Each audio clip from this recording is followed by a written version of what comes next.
lo dijo en la primera hora. Muy bien, 6:35 en la mañana. Qué agradable mañana la que tenemos ahora mismo en la capital de los ecuatorianos. Temperatura ambiente 9 grados centígrados, corre viento a esta hora, pero tenemos un cielo prácticamente despejado, ¿no? En esta mañana. Cuídense del sol, ¿ah? Ayer un sol tremendo en la mañana. El hacer deporte en la tarde me tuvo como con insolación, así que tener cuidado con aquello. Bueno, listos para comenzar con el comentario sin rodeos del día de hoy. Saludo a quienes se unen a nuestra sintonía a través de nuestras frecuencias en señal abierta, 103.7 FM estéreo en la provincia de Pichincha, otras frecuencias en varias de las provincias del Ecuador.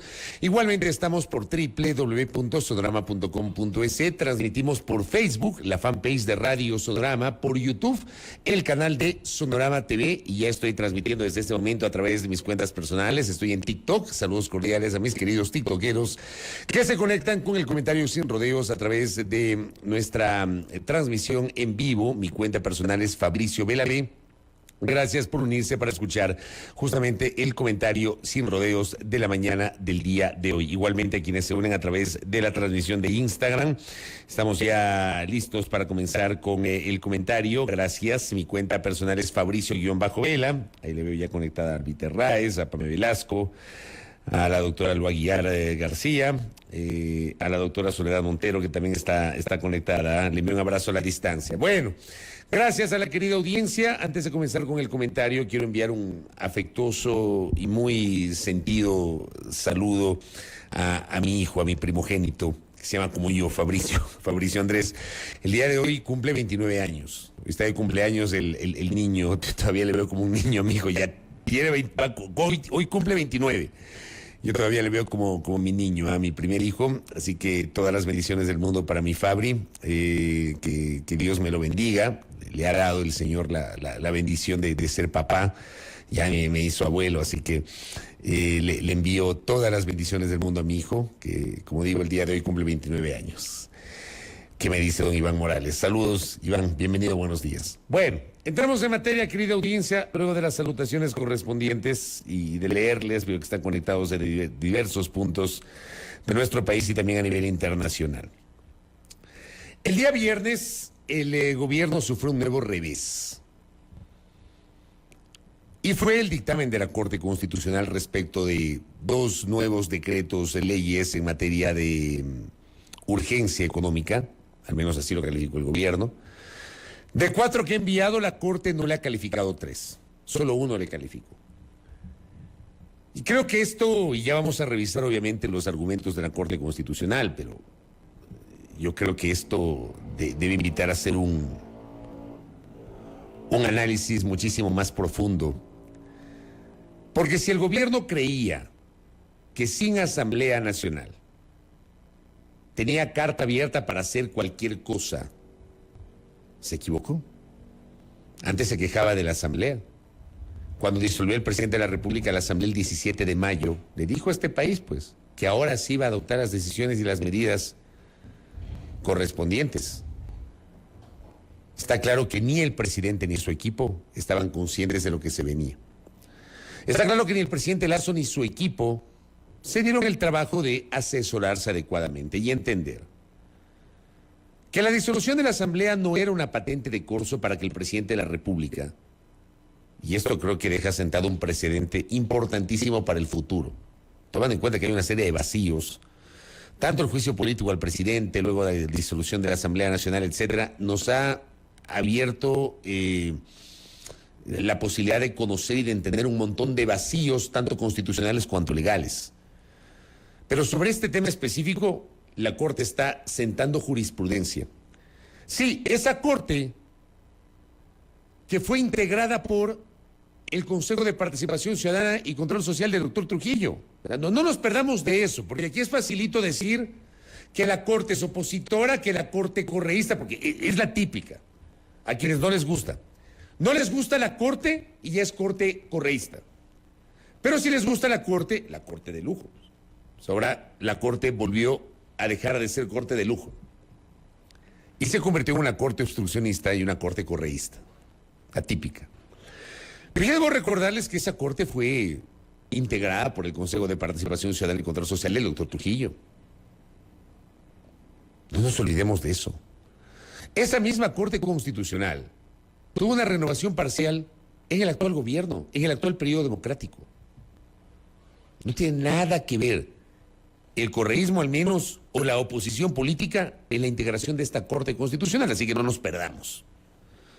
Luego, perdónenme, pero es sano que haya un organismo que garantice independencia, más allá de que pueda o no gustar sus decisiones. A mí ha habido decisiones de la Corte Constitucional que no me han gustado y lo he expresado públicamente aquí en este espacio. Cuando el presidente disolvió la Asamblea Nacional, yo sí creo que la Corte se quedó cortísima en el análisis de la constitucionalidad a través de la cual el presidente de la República adoptó la disolución de la Asamblea y activó este mecanismo conocido como muerte cruzada. Yo dije en este espacio que me parece que la Corte miró hacia otro lado. Prefirió lavarse las manos como Poncio Pilato y no adoptar una decisión que hubiese sentado jurisprudencia para regular la aplicación de esta prerrogativa consagrada en el artículo 148 de la Constitución, que es la capacidad del presidente de la República para disolver por una sola vez la función legislativa. Y creo yo que en el futuro queda abierta la puerta para que cualquier mandatario no le gusta una asamblea, que considera que esa asamblea es obstruccionista o le está poniendo trabas o no le permite aprobar o ejecutar el Plan Nacional de Desarrollo, etcétera, o puede invocar con cualquier argumento un decreto ejecutivo señalando que hay grave crisis política y conmoción interna, puede coger y disolver otra vez la asamblea. Yo creo que eso debería haber sido regulado. A mí no me gustó. Yo lo expresé en este espacio en mayo. Pero en cambio, aquellos que hoy critican a la Corte, le aplaudieron a la Corte, luego de que la Corte se lavó las manos, pero le aplaudieron. Les parecía conveniente, porque consideraban que de esa manera se blindó la decisión del presidente de la República de disolver la Asamblea Nacional. En el caso de quienes habla, reconociendo la capacidad constitucional del jefe de Estado para disolver la Asamblea Nacional, yo sí creo que no es que el presidente puede disolver la Asamblea porque sí. O sea, la propia Constitución establece causales, establece mecanismos, y yo creo que esas causales debieron haber sido analizadas y blindadas en una resolución que no tomó la Corte Constitucional en mayo. Pero, insisto, creo que no siempre tenemos que estar de acuerdo con las decisiones institucionales, al menos de este organismo que yo sí lo considero es el último resquicio institucional que le queda a este país. O sea, no hay otro organismo, desde mi punto de vista, que funcione como funciona la Corte Constitucional, con sus altas y bajas, con sus defectos y virtudes. Ahora, una virtud de esta Corte en este momento es que efectivamente esta Corte ahora mismo está sentando jurisprudencia y le está haciendo entender al presidente Lasso que seguramente pensaba que sin asamblea iba a poder enviar los proyectos de ley que considere. ¿Ya? Esta Corte le dice, presidente, un momentito. Usted solamente puede emitir decretos, leyes en materia económica si son realmente urgentes. Pero hay decisiones del Ejecutivo o hay propuestas del Ejecutivo en materia económica que no necesariamente son urgentes. Y por supuesto, hay argumentos, ¿no? Entonces, ¿cómo se determina la urgencia? Bueno, cuando hay asamblea, el Ejecutivo envía un proyecto que es urgente en materia económica, así lo considera, y la asamblea tiene 30 días para analizar, con base en lo que señala el procedimiento parlamentario. Pero aquí lo que quieren es bypassearse el procedimiento parlamentario, pensando que la Corte les iba a decir que sí a todo lo que iban a mandar. Ha mandado 4 y la Corte les ha aceptado 1. El de la reforma tributaria. Reforma tributaria que además significó que corrigieron lo que ellos mismos propusieron y ejecutaron. Trataron de solucionar la metida de pata de noviembre del 2021, aupados por una asamblea que miró hacia otro lado y que se abstuvo en la votación, que la memoria es corta y no les gusta que se les diga. Ya, clarito lo que pasó en la asamblea en noviembre del 2021. Miraron para otro lado, se hicieron los locos, se abstuvieron y dejaron que entre en vigencia una reforma tributaria que complicó a muchos profesionales durante el ejercicio fiscal del 2022 y el pago del impuesto a la renta en el primer trimestre de este año. Entonces, el propio gobierno envió un proyecto para corregir lo que ellos mismos enviaron en su momento. Es lo único que les aprobó la Corte. La Corte les dijo, señores, lo de zonas francas tenían que haberlo enviado antes, no lo hicieron, envíenlo después. O déjenle ya para el próximo gobierno, no es urgente. La Corte les dijo, señores, lo de reestructuración empresarial es importante, sí, pero es un tema que tiene que ser parte del debate político. Esperemos a que haya una nueva asamblea. Enviemos el tema de la ley de condonación de becas. ¿Por qué no lo hicieron antes? Pero sobre todo, envían ahora cuando saben que no tiene una aplicación inmediata, sino que hay unos plazos. Y cuando se empiece a aplicar la norma, lo que va a pasar es que se instalará ya la nueva asamblea y seguramente Lasso ya estará más de salida si es que probablemente sigue siendo presidente. Vamos a analizar los argumentos de la Corte Constitucional. Póngame la primera claqueta, por favor. Esto que están en sus pantallas para quienes me siguen a través del Facebook y del YouTube es lo que publicó como argumentos la Corte Constitucional. Empecemos con lo primero. El decreto ley de apoyo financiero a favor de beneficiarios coactivados de créditos educativos, becas y ayudas económicas. Con 8 votos a favor, no fue con 5, son con 8. Y solamente un voto salvado de la doctora Carmen Corral Ponce. Se emitió el dictamen no favorable. Dice, si bien la Corte es sensible con el objetivo del proyecto de decreto ley, dictaminó que este no cumple con los criterios de urgencia ya establecidos por la jurisprudencia de la Corte y que por lo tanto es incompatible con el artículo 148 de la Constitución. ¿Cuál es ese? Que le facultó al presidente de la República disolver la Asamblea Nacional y que le permite gobernar mediante decretos ley en materia económica, siempre avalados por la Corte Constitucional. Así dice, verificó que no aborda circunstancias apremiantes, pues se trata de un problema estructural que data de hace más de una década y que nunca fue considerado apremiante por la función ejecutiva. De hecho, previamente a la disolución de la Asamblea Nacional, se presentaron 2 proyectos de ley que abordaron el mismo tema y que, al no haberse calificados como urgentes en materia económica por el presidente de la República, se tramitaron de forma ordinaria. Saquen un ratito, Santi. Téngalo listo para ponerlo de nuevo. Esta parte dice, no aborda circunstancias apremiantes, pues se trata de un problema estructural que data de hace más de una década y que nunca fue considerado apremiante por la función ejecutiva. Yo voy a insistir en que, por favor, no nos perdamos del debate de fondo. ¿No les ha gustado que hoy la Corte no les dé paso a este proyecto de decreto ley, que fue calificado por ellos como urgente en materia económica? ¿Por qué no lo enviaron antes? ¿Por qué no lo presentaron antes? Han tenido 2 años y 2 meses. 2 años y 2 meses.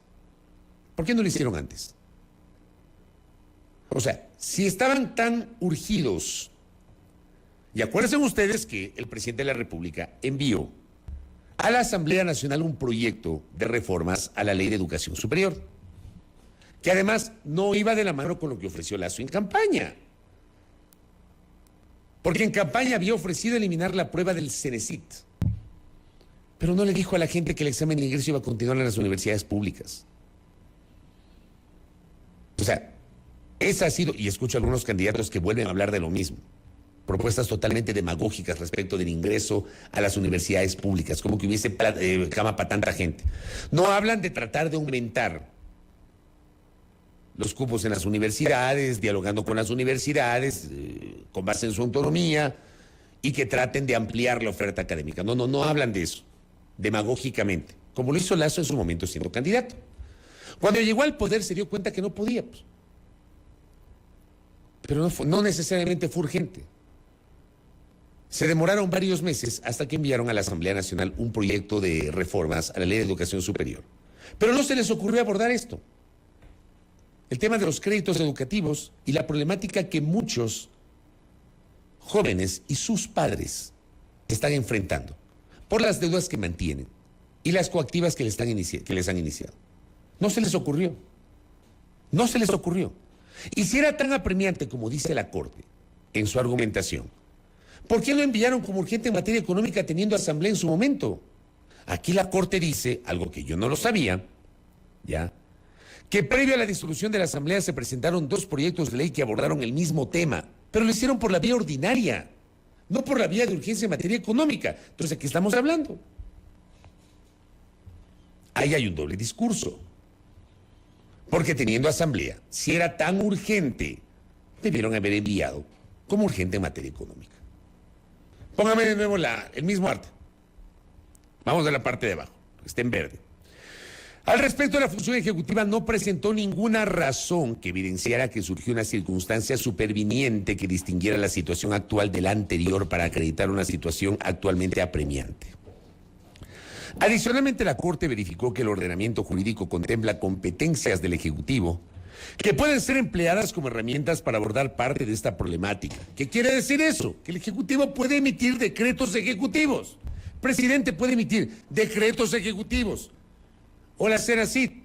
Me imagino yo que algún acuerdo, alguna resolución, no sé. Pero aquí lo que la Corte dice es que el Ejecutivo, con sus competencias y atribuciones, puede utilizar otro tipo de herramientas para abordar parte de esta problemática, por lo que añade, no se justifica recurrir a una medida extraordinaria, por lo que no se ha podido establecer que haya una conexidad plausible entre las medidas propuestas por la Presidencia de la República y las circunstancias que se pretende atender en el decreto ley. Póngame la siguiente, la que va pegadita. Ahí está. Por último, se determinó que incluso si se considerara que el objeto del proyecto de decreto ley constituye una circunstancia apremiante, de todas formas, tampoco tendría la probabilidad de generar efectos económicos inmediatos, pues su implementación se habría producido en el término de 60 días desde su publicación en el registro oficial y tiempo en el que ya estará en funciones la nueva Asamblea Nacional y se podrán articular las políticas públicas coordinadas que refirió la función ejecutiva dentro del mismo decreto ley.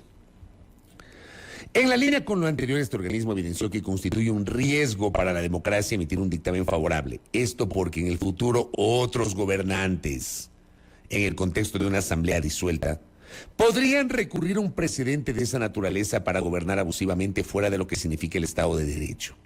Sin detrimento de aquello, este organismo conminó a las autoridades electas a buscar soluciones sistemáticas y eficaces para la problemática que aborda el proyecto de decreto ley.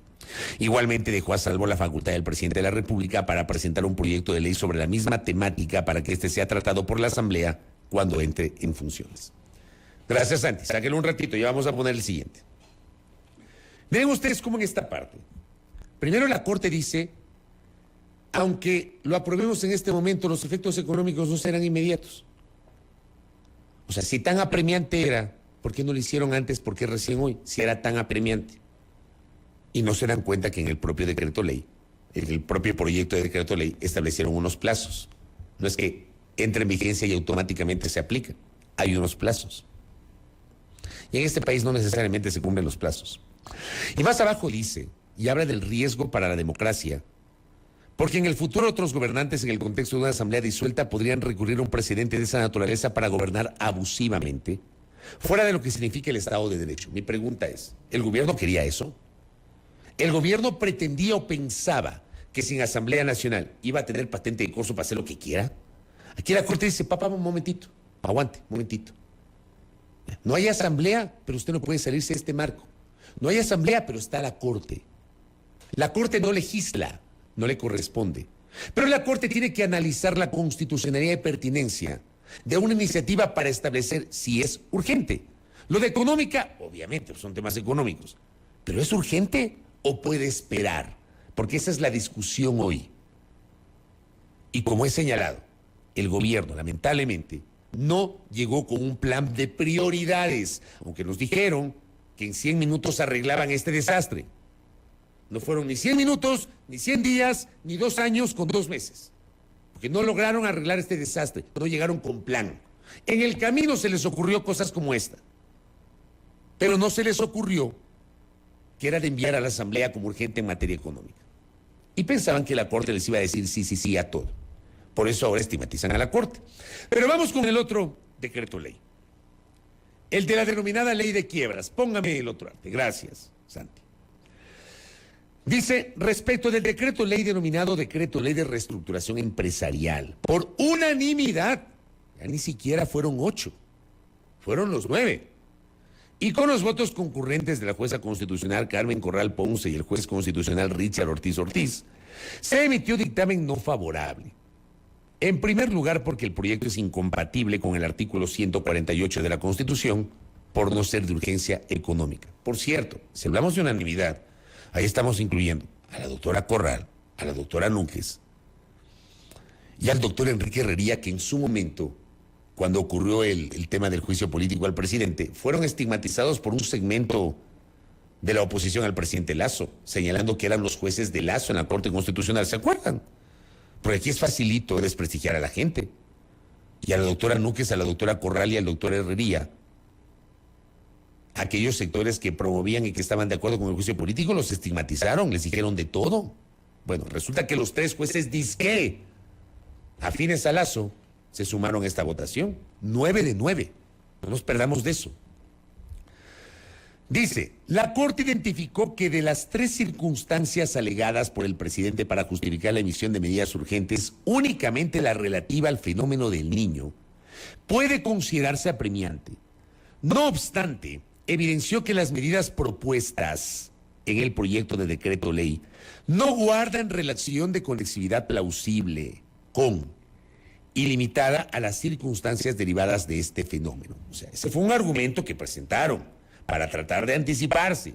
Ya viene el fenómeno del Niño y tenemos que anticiparnos porque pueden ser muy fuertes sus efectos, pueden ser muy fuertes. Pero aquí la Corte dice que las medidas que propuso el Ejecutivo en el proyecto de decreto ley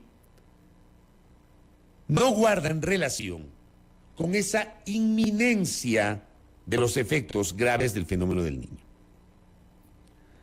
Entonces, dice además, no surtirían efectos inmediatos, por lo que su adopción podría esperar hasta la instalación de la nueva conformación de la Asamblea Nacional.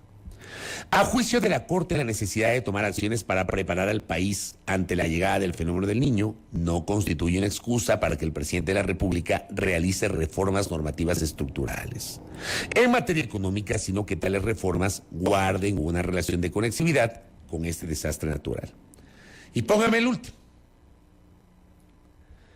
El proyecto de decreto ley de reestructuración empresarial, lo que denominan algunos ley de quiebras, pretende implementar un marco regulatorio totalmente nuevo en materia concursal. Es lo que decía el otro día aquí César Coronel, que estuvo el jueves conversando con nosotros y que estaba de acuerdo con este decreto ley, cuyos fines y alcances se extienden mucho más allá de la respuesta a las circunstancias apremiantes invocadas. Por ejemplo, el proyecto prevé disposiciones relacionadas con el uso de inteligencia artificial o con la inclusión de activos digitales o criptoactivos, como los tokens emitidos mediante tecnología blockchain, en los procesos de reestructuración y liquidación, sin que tales innovaciones guarden relación alguna con la alegada necesidad de afrontar la única circunstancia apremiante invocada, es decir, la llegada del fenómeno del Niño. Interesante para el análisis, porque ¿qué tiene que ver la inteligencia artificial o la inclusión de activos digitales o criptoactivos con la inminente llegada del fenómeno del Niño? No tiene nada que ver lo uno con lo otro. O sea, lo urgente es el fenómeno del Niño, no el uso de tokens.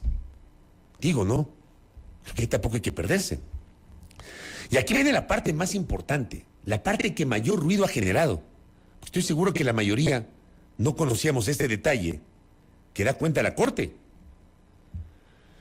Dice que la Corte identificó que el proyecto de decreto ley de reestructuración empresarial también es incompatible con los artículos 326, numeral 2, y 328 de la Constitución, por contemplar la renuncia de los derechos de las y los trabajadores y establecer excepciones al privilegio del que gozan las acreencias laborales, lo que incluye, por ejemplo, las remuneraciones pendientes de pago, las indemnizaciones a las que tengan derecho la o el trabajador a partir de la terminación de la relación laboral, lo adeudado por concepto de vacaciones o el pago de la jubilación patronal. De esto nadie había hablado, nadie. Ni los que estaban a favor, ni los que estaban en contra del decreto ley. Nadie se había referido a que este decreto supuestamente era regresivo en materia de derechos laborales. Y dice, la Corte no es insensible a las necesidades empresariales y las dificultades económicas que enfrentan. El proyecto de decreto ley de reestructuración empresarial incluso podría ser conveniente para resolver problemas de liquidez de las empresas, lo que no es materia de pronunciamiento por parte de la Corte, porque la Corte no legisla.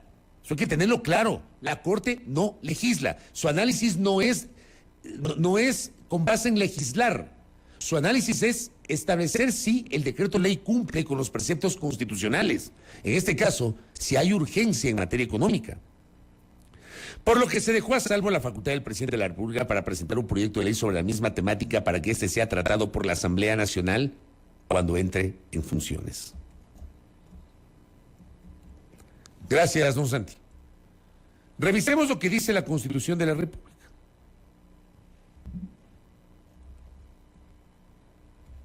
Veamos qué dice la Constitución.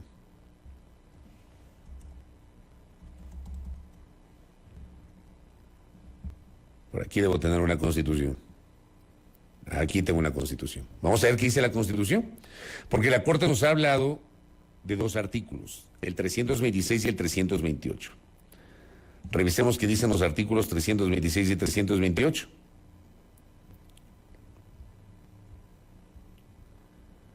En el 326 dice que el derecho al trabajo se sustenta en los siguientes principios. Y ahí menciona 16 principios. La Corte habla del numeral 2. El derecho al trabajo se sustenta en los siguientes principios. 2. Los derechos laborales son irrenunciables e intangibles. Será nula toda estipulación en contrario. Y el 328, que también invoca la Constitución, la Corte Constitucional, la remuneración será justa con un salario digno que cubra al menos las necesidades básicas de la persona trabajadora, así como las de su familia. Será inembargable, salvo para el pago de pensiones por alimentos. O sea, usted no le pueden quitar la plata. Ya. Le tienen que pagarle la remuneración. Y solamente hay una salvedad, el tema de pensiones alimenticias. Dice, el Estado fijará y revisará anualmente el salario básico, el pago de remuneraciones se dará en los plazos convenidos, etc.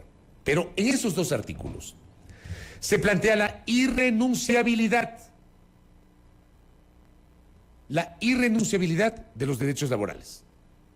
Los derechos laborales son irrenunciables. Y la pregunta es, ¿el gobierno pretendió utilizar este decreto ley, presentado como ley de reestructuración empresarial, conocido popularmente como ley de quiebras, igualmente para bypassarse la Constitución, pasarse por encima de la normativa e incumplir con los derechos de los trabajadores ecuatorianos? Porque por más complejas que sean las circunstancias, las empresas están obligadas a cumplir con los derechos de los trabajadores. Si mañana pasado a uno le despiden, tienen que indemnizarlo. Si a uno lo desvinculan, tienen que pagarle lo que corresponde, porque así funciona. Así tal cual funciona. Los derechos laborales son irrenunciables. Y aquí la Corte advierte que pretendían aprobar una normativa que era regresiva en derechos laborales. Creo que muchos nos desayunamos al conocer el dictamen de la Corte de este supuesto propósito del Ejecutivo. En suma, vuelvo a lo que decía al inicio.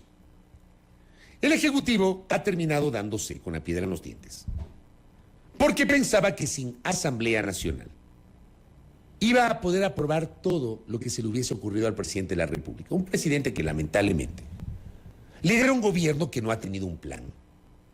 Un gobierno que sobre la marcha ha pretendido tratar de sacar determinadas iniciativas. Y se encuentran con este tipo de situaciones. Yo siempre he citado, no. Si había plan, si era tan urgente lo económico, lo laboral, lo empresarial, ¿por qué el primer proyecto de ley que envió el presidente de la República el 24 de mayo de 2021 fue una ley para contentar a los medios de comunicación? La reforma de la ley de comunicación. Aquello que llamaron ley de libre expresión y comunicación. ¿No les parece que lo primero que debió hacer el presidente Lasso, luego del éxito del plan de vacunación, porque ese ha sido su mayor éxito, o acaso su único éxito, era enfocarse en estos temas y priorizar, no una ley de comunicación que puede ser muy importante, pero me parece que era lo menos importante de lo más importante? Lo más importante era la economía, Lo más importante era la reactivación del país pospandemia, porque a Lazo le tocó asumir un país pospandemia. ¿Y cuál era el plan? ¿Había plan? Yo creo que no tenían plan para enfrentar ese país pospandemia. ¿Cómo no se les ocurre enviar primero a la Asamblea un proyecto laboral, sino que envían un proyecto para contentar a los medios? ¿Cómo no se les ocurre enviar a la Asamblea un proyecto económico, una reforma tributaria, sino enviar primero una reforma para contentar a los medios? ¿Cómo no se les ocurre aprovechar el envío de una reforma a la Ley de Educación Superior y allí mismo buscar una solución para las deudas que tienen miles de jóvenes y sus padres por el pecado, entre comillas, de educarse? No me digan que no tuvieron tiempo. Tuvieron 2 años y 2 meses. Es más, tuvieron 2 años antes de que disuelvan la Asamblea Nacional. Si el tema educativo era tan importante, o el tema de la reestructuración empresarial era tan importante, ¿por qué no les enviaron en su momento? Y no me digan a mí, es que no sabíamos que había fenómeno del niño, que se venía el fenómeno del niño, porque la Corte dice que lo que se ha invocado en el contenido de ambos decretos no va de la mano con la urgencia del fenómeno del niño. Así nomás. 7:06 de la mañana, ¿qué me dice para cerrar? Don Vladimir Andosilla. Gracias. Vea lo que me dice Vladimir. Tampoco la reforma de la Ley de Comunicación ha sido tan urgente, pues. No han publicado el reglamento del mismo y no se puede ejecutar el sistema de protección de periodistas por ese motivo. Ahí está. Gracias, don Vladimir. Tampoco ha sido tan importante ni tan urgente, pues. Si todavía no emiten el reglamento. Y ya están de salida. Les queda 4 meses. Así nomás. Primera plana. Todas las noticias, todas las voces.